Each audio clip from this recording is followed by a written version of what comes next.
Hi everyone, welcome back. So today I'm going to be working on preserving some of the harvest from our garden. I want to make sure I get this done because I don't want to lose too much. We were on vacation, came home. I only lost a couple of tomatoes.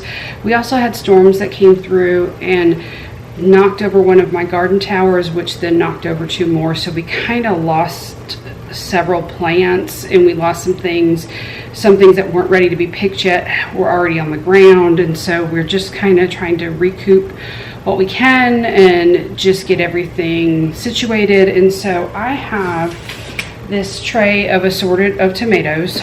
Some are really good, some are like really close. So what I plan on doing with that is roasting them and then freezing them and then putting them in a vacuum seal bag. So we're going to get that done. I also have just enough okra to go ahead and do one batch. What I like to do with this is I like to soak it and then batter it and fry it and then put them in vacuum seal bags, and then we can pull them out and reheat them. They reheat really, really well. I've got quite a few right now. Some have not turned orange yet. I don't really necessarily call them ripe, but these are ahi amarilla peppers, and I wanted to grow them to try them out.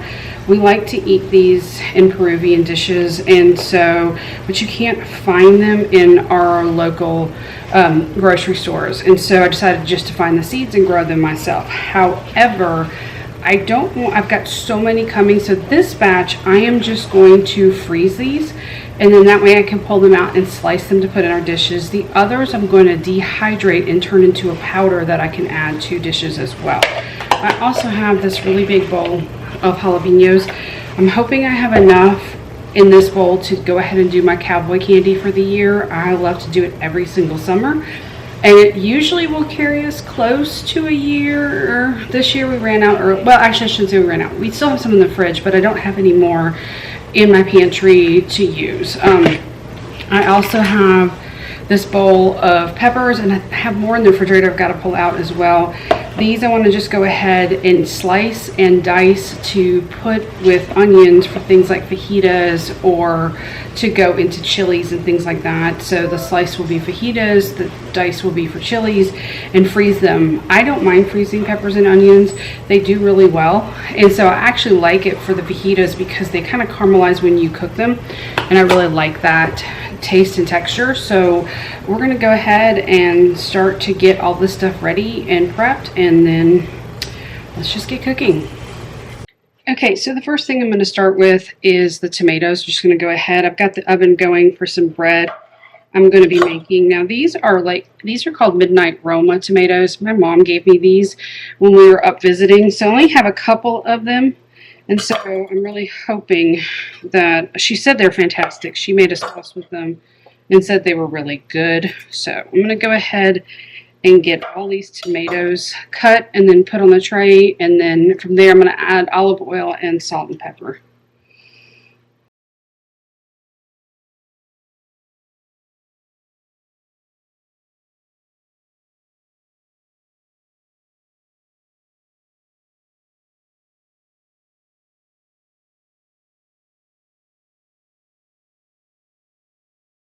Now, some of these are getting just a touch wrinkled, and so if they're not too far gone, I'm going to keep them, but if they're too far gone, then I'm just going to toss them. It happens sometimes unless you can stay really on top of things, which sometimes life just happens and I can't. But that was okay. That wasn't anything concerning because it's going to get roasted, so it's going to kind of shrivel up anyways. And so that's another reason why I'm also, if I'm going to puree and make a sauce, I don't necessarily cut the top off like this. I just cut it. But because these are going to be going into the freezer to add to soups and chilies and things in the winter, we're going to go ahead and cut off the tops.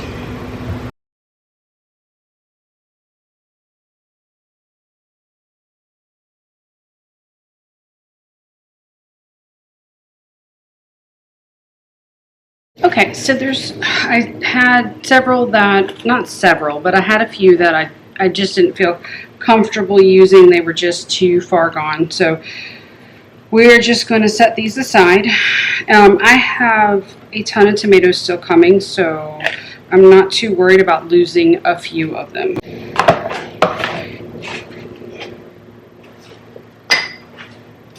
Okay, so what I'm going to do is I'm going to split these again, kind of like I did with the tomato sauce. And if you haven't seen that video, I will link it below. Now, I'm not going to be adding any garlic to this because I'm not making a sauce. These are strictly just to go into the freezer to add to chili in the winter time, make a tomato soup, you know, things like that. And so I'm just going to separate them like this. And now I'm going to add in some olive oil to it. I want to make sure that they roast really well.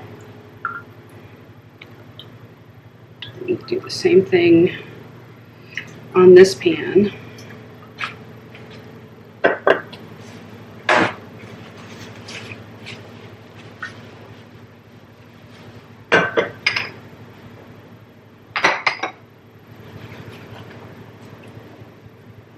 And then the next thing I'm just going to do is add in some sea salt on top of them.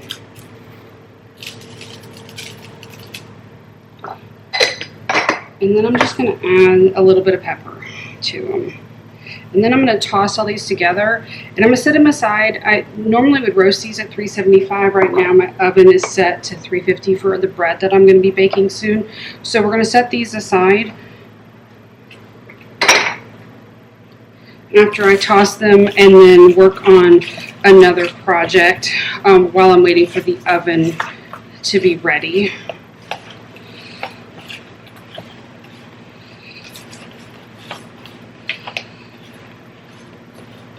All right. Okay, and that's pretty much it. There are 2 trays, and I could have left them on one, but this allows them to roast a little bit more evenly to be on 2.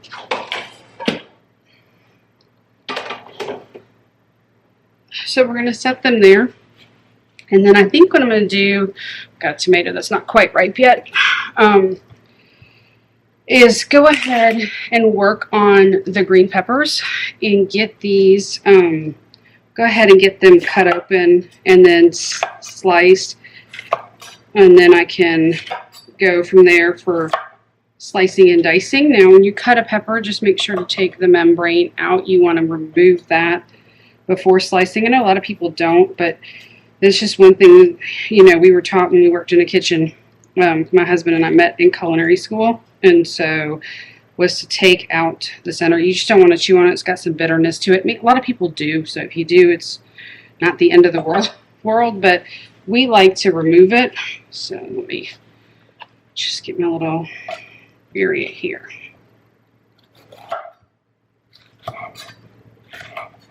And these are a touch smaller than I would want them to be, obviously smaller than what you would see in the grocery store.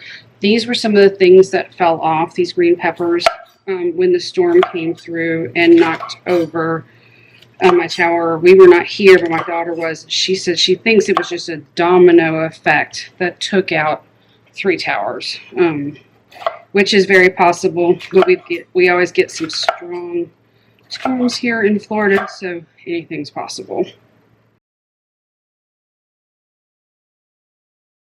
And you can see like this one was starting actually to turn into a red pepper, which is another reason why, not that it's bad to have a red pepper by any stretch of the imagination.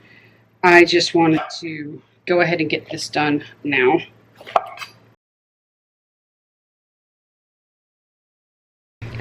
Okay, bread is in the oven, so now I'm just going to go ahead. I'm going to take the bottoms and kind of dice these up.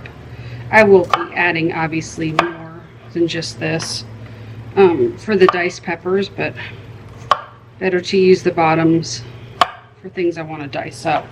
Now, I've got the bottom oven now heating up, so I'm going to go ahead as soon as that's ready and get those tomatoes roasting. I want to try to knock out as many projects as I possibly can today, just because again I don't want to lose a whole lot in the way of what we're growing. I want to try to get as much preserved as I possibly can, and plus honestly in this economy we really can't, any of us can really afford to waste any kind of food. So the more we can preserve and put back the better it is for our budgets. And I don't just garden for that. I garden because it's therapeutic. I love to watch things grow. It just, it always has me in amazement, in the awe of God's creation, that you can put something in a soil just as a seed and just to watch it grow. They kind of turn into like my little babies. I have a hard time getting rid of plants. So we have quite a few. We actually put some tomatoes that had gone too far into a just an empty planter. It had soil in it, but I didn't have any plants growing in it. And it is so warm here. It had no problem sprouting up from those few tomatoes another 30 tomato plants. I mean, we have so many tomato plants and not enough towers to put them in. So I'm just letting them grow right now. And because we have such a long growing season here in Florida, people can grow tomatoes well into what would be winter here. So I'm going to go ahead and then slice and dice these and get some out of the the refrigerator, so I can finish up all of them.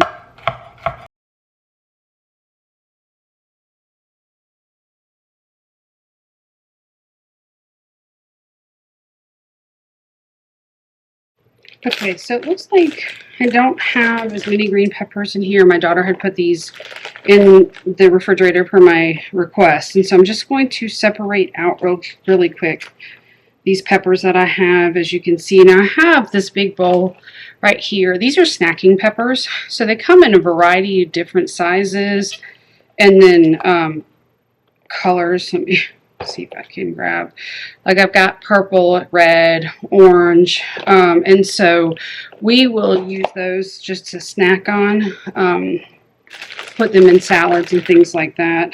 But for the rest of this, obviously I will need to preserve it because, again, we're getting a lot of stuff coming in, a lot more to go. These ají amarillo peppers in particular are just growing, not making a ton, which is awesome. That's exactly what I want. I use the paste that I buy from on Amazon, because no one near us has it, to make the wakahina sauce for my yuca fries. And I have a video on that as well, and I can link that below or at the end of this video so you guys can check it out if you have not seen that. So it looks like I only had one green pepper. What I do also have is this big bag of peppers that my neighbor gave me, and I never did anything with it because we were going out of town as well, and that's why I got hers, is because they were headed out of town. I thought I would get things done with them before we left, and I did not. So we're going to go ahead and just slice and dice those as well. And while not homegrown, that's okay. We'll just mix it all in and it'll be perfectly fine.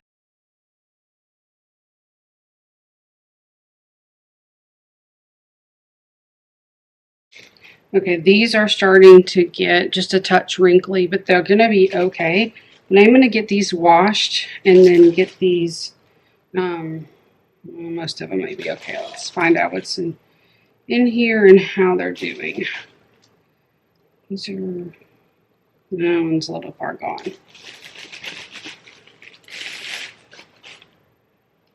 Oh yeah, okay. So we're only going to have just a couple of them that we can utilize because, like, that one is not, it's too far gone. So I'm going to rinse these off.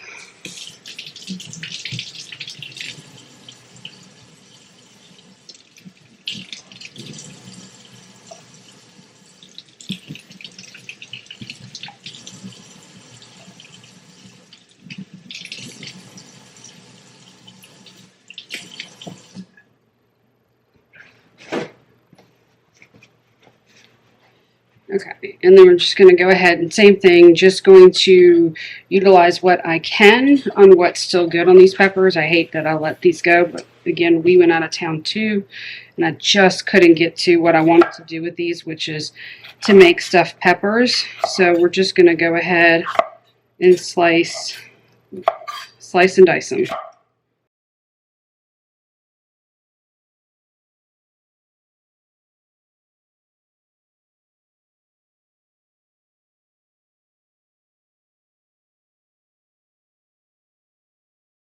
Okay, so I just heard the oven is ready.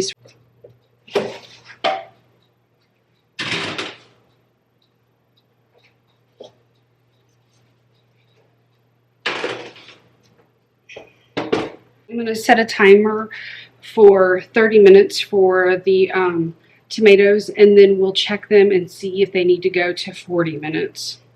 Okay, tomatoes are in, so I'm going to keep working on these peppers and see if I can get these done before my bread comes out, and then we can move on to the next thing.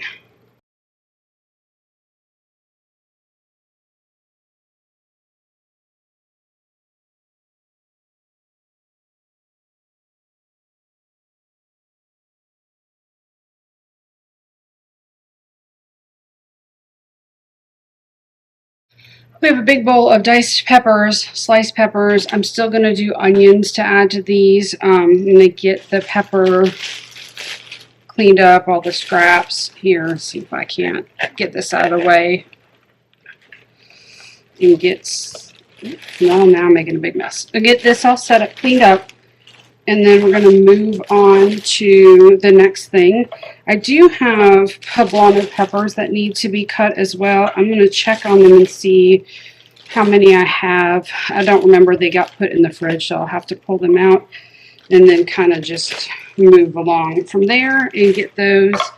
I may, depending on how they are, I may make some of my salsa verde chicken. Again, I did a video on that for like quick proteins, and then fill the peppers and do it as a freezer meal. Well, let me go check on those and I will be right back. Okay, I will not be doing poblano peppers today. They might be in the back refrigerator. It'll be fine. I have enough to work on. I am going to save the jalapenos for tomorrow and do the cowboy candy as a separate video for you guys.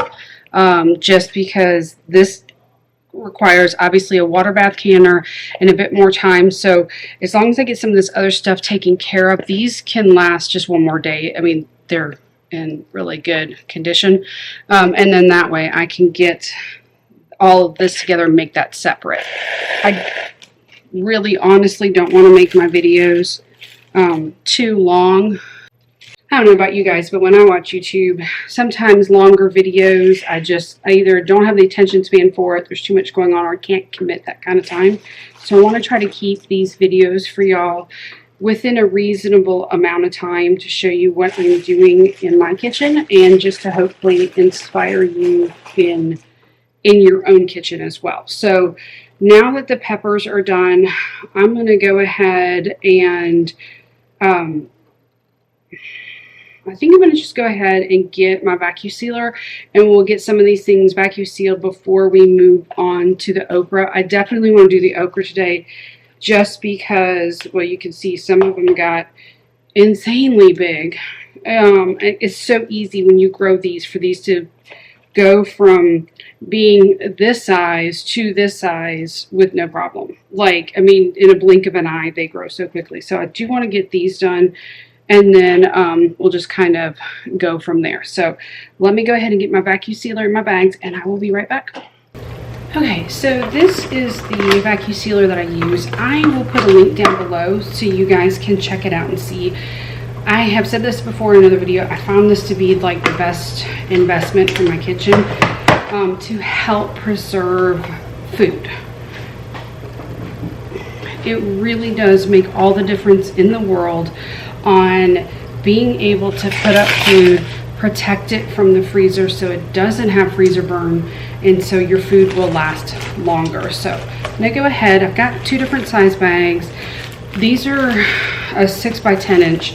And these are 8 by 12. I have a variety of different sizes. I'm going to use the smaller ones to vacuum seal the ají amarillo peppers. And then I'm going to use the bigger bags for the slice and dice, because I'm also going to do add onions into them as well. So that way all I have to do is grab them out of the freezer and go, and I don't have to worry about slicing anything. I can just add them to whatever I'm doing. Putting peppers like this into a vacuum seal bag is a great way to hold them in the freezer and keep any freezer burn off of them, so I can use them throughout the winter months when it's not possible to grow them, though we do have a long growing season. This is just a great way to hold on to them. I decided to go ahead and slice up the onions now and mix them in with the peppers. I will say that I used the pepper mix. I pulled one out of the freezer for dinner that night, and they fried up beautifully, caramelized nicely, and went really well with our steak sandwiches that we had for dinner. Again, this is just another great way to really have things in the freezer ready to go. Having the diced is going to work really well for chilies. It's going to work well for having sloppy joes, breakfast potatoes, really pretty much anytime you want to add in some peppers or onions to a dish. These will work really, really well. And again, freezing them like this works beautifully. I did have one I had to double seal, and that just happens occasionally, but it's up to you. Use a new bag or just stick that first bag into another one and then go ahead and seal it from there. It really is kind of up to you. Now, I did go ahead and label each one just so that way my family knows if they wanted to grab something out, they'll know exactly what they're looking at and how much is in there, because I did a couple of 1 cup sizes and then 1/2 cup size to fit different things. When it comes to the sliced peppers and onions, those are strictly just either going to be for fajitas or sandwiches. So I just wrote fajitas on all of them, just because most of the time I'm the one that's cooking anyway, so I know, but just in case we're out of town and our girls want to make something, then they can easily reach for it and know exactly what is there. And once I got those done, the tomatoes were ready from the oven. This took 45 minutes at 375 degrees to roast to where I wanted them. I didn't want them roasted too far, but just enough to get a nice little kind of caramelization on those tomatoes. And of course, you can see a lot of the juice came out. If you're making tomato sauce, you want to go ahead and get everything, the juice, the tomatoes, all of that stuff put into a pot. But for this, I just had to let that go. And now I'm just going to prep my okra. And so what I have is just my stainless steel bowl, and I'm just slicing up the okra. Now, when they're big like this one, they are a bit more tough to cut through and tough to cut. I've had some in the past that have just gotten away from me and have gotten so big that there was nothing I could do with them. They were way too tough. So I just had to toss them, sadly. But for the most part, most of these were very tender. But you can tell when you've got a tough one, even though a lot of times I will fry it unless it's too far gone. You can tell once you've fried it that it was more on the tough side. But the smaller they are, the more tender they are. Now, this is the only way that I cook okra, but there's obviously lots of ways that you can. And so just going to get it all sliced up and into a bowl. We wound up not having any of this left over to freeze. We did have it for dinner. And so I just will wait until more grows. And then once I get a big batch, then I will just go ahead and freeze those. And so I just added in some milk and a little seasoned salt and some chipotle pepper. We love chipotles, and so we like to add those into a variety of things. You don't have to put that part in there. You can also use buttermilk. I just had milk on hand, and so all I want to do is get the okra wet enough with some seasoning, and then I'm going to go ahead and get it tossed and coated. The longer you let the okra sit in the bowl, in your milk or your buttermilk, it's going to get really like gooey. Just so you know, if you pick it up, you'll see like it almost becomes gelatinous from the inside of the okra. So just keep that in mind. I don't let mine sit too long. And so when I batter mine, I actually just do it with cornstarch, partly because my daughter that loves to eat it has celiacs, and so I fry everything in cornstarch. And now I know a lot of people do cornmeal as well. We just do cornstarch for everything, and it works well for us. We enjoy it. But you could use flour, you could use cornmeal, you can use whatever you'd like. I did add the exact same seasonings into the cornstarch.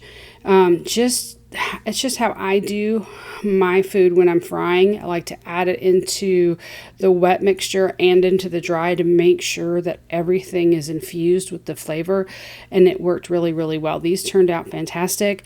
Again, we were snacking on them. My daughter came and got a bowl of them once I told her they were ready, and then I just warmed them up in our air fryer for dinner, and we enjoyed them with our steak sandwiches. And so sometimes I will need a touch more cornstarch, and so I will just add a little bit, mix it, and go. And again, these just fried up beautifully. But if you're kind of like not sure about the cornstarch or have never fried with cornstarch, give it a try. It's really light batter. That's another reason why I love to fry with it now. I don't ever use flour. Even if my daughter didn't have celiacs, I'd probably never use flour again, and that is just a personal preference. I did fry these at 350 for a few minutes. Probably about 2 to 3 minutes is how long I fried them. And so just, use your judgment on how crispy you want them to become. But I would say 350 for about 2 to 3 minutes should be enough to get them cooked all the way through, and then they're done. And it's up to you if you want to add anything on top of it, but I don't feel like salt's needed because these had a lot of seasoning in them. So I have just a small batch of the okra, and this is what it looks like. We've already snacked on it a little bit. I'm not even sure, once I tell my daughter that I made this, that there will be any to freeze or not, so we will see. I'm hoping to cool a little bit and then go ahead and freeze some, but quite honestly I may just let them cool down and I'll reheat them tonight and they'll just go with our dinner. So because everybody's been snacking on them, and so anyways, but we just planted, I think, another, oh gosh, let's see, hold on one second, let's see, is there 6, 12, 18, about 36, sorry, I had to think about the towers because we're doing them in the vertical garden. And so I planted another 36, or I should say my daughter planted for me, another 36 okra plants. We still have a long growing season even though it's July, and so the okra should grow quickly and take off. So in addition to the other, I think I've got about 6 out there, we're gonna have a lot more. So it's okay if these don't make it into the freezer. I just really wanted to get them cooked, and so that way I don't lose anything. And today turned out to be a perfect day for it because it is constantly storming in and out here, so this wound up being a great day to get some stuff done. So here's the okra, and while that was cooking, the tomatoes cooled off enough to go ahead and get them onto a sheet pan, and I just lined it with parchment paper. So all I'm going to do at this stage, if I was making the sauce again, I would have just scraped it all in and pureed it, but I'm just going to put them on here. And then what I'm hoping to do is what I want, actually, so I want to spread them out just a touch. I don't want them touching each other. When it's all said and done, I'm going to freeze these first. And so by doing this, what it'll allow is once they're frozen solid, I can pick them up, put them in the vacuum seal bag, and they won't stick to each other. So this way I can take as many or as little as I want without worrying about it. It's a great way to preserve fruit and veggies is if you freeze them first and then vacuum seal them. Because plus what I also know is that there's a lot of juice obviously in tomatoes, and so if I tried to vacuum seal them now, the seal wouldn't happen. You could see that, and when I was doing the peppers and onions, the onions had a lot of moisture, and so one of the bags didn't seal properly, so I just double bagged it. So hopefully by freezing these, that will prevent any liquid from being kind of like sucked out when the vacuum seal happens, because sometimes it does. No matter how hard I try, it winds up not sealing, so I just double bag it. I could cut and reseal, but at that point a lot of the bag is already like wet, and so it's not really going to seal properly. That's why I just double bag it. So instead of using more than one tray, I am just going to layer these up. As I get to the second layer, I'm doing the exact same thing. I am just spreading out the tomatoes. They are a little bit more difficult to keep level because of the bottom tier, but that's okay. They fit on the tray beautifully and froze amazingly well. Okay, I'm just going to go ahead and put one more parchment sheet over it and then put these in the freezer. Once these are frozen, we'll go ahead and get them into the vacuum bags and then get them back into the freezer, and then this part will be done. So the only thing left we have is actually honestly just these tomatoes. Once the tomatoes were frozen, it took several hours in my freezer to get them frozen all the way through. I was able to fill up my smaller vacuum seal bags. I opted to go with those just because I'm going to be taking these out and using them in things like soups and chilies or spaghetti sauce, but I'm not going to be using the entire batch. That's why I had made some sauce. This was just to add these into pasta dishes or just something where I need a little bit of roasted tomato flavoring without having a huge batch. So this way too, by dividing them up into smaller bags and then vacuum sealing them and then labeling them, I can just pull out a couple or I can just pull out one bag. Again, we have so many tomatoes that are still growing, and because we have a bunch of smaller tomato plants still coming, we are going to have an abundance of tomatoes this year, which I'm really excited about. It'd be great if I could get them all at the same time to make a big batch of sauce, but you know what? I will enjoy whatever we harvest and whatever I can put away for us to use this fall and winter when tomatoes are no longer in season. All right, that wraps up today's video. I want to thank you guys for joining me today as I continue to work on preserving food for our pantry and our freezer. Obviously today is just for the freezer. Next video will be the cowboy candy, and that will be for the shelf stable for the pantry. And so just doing the projects as I can, as they come along. I've got some other ones lined up that I'm really excited about, and I can't wait to share that with you guys. So I just want to thank you guys for watching the video. I really appreciate it. If you wouldn't mind hitting that like button, it would really help me out.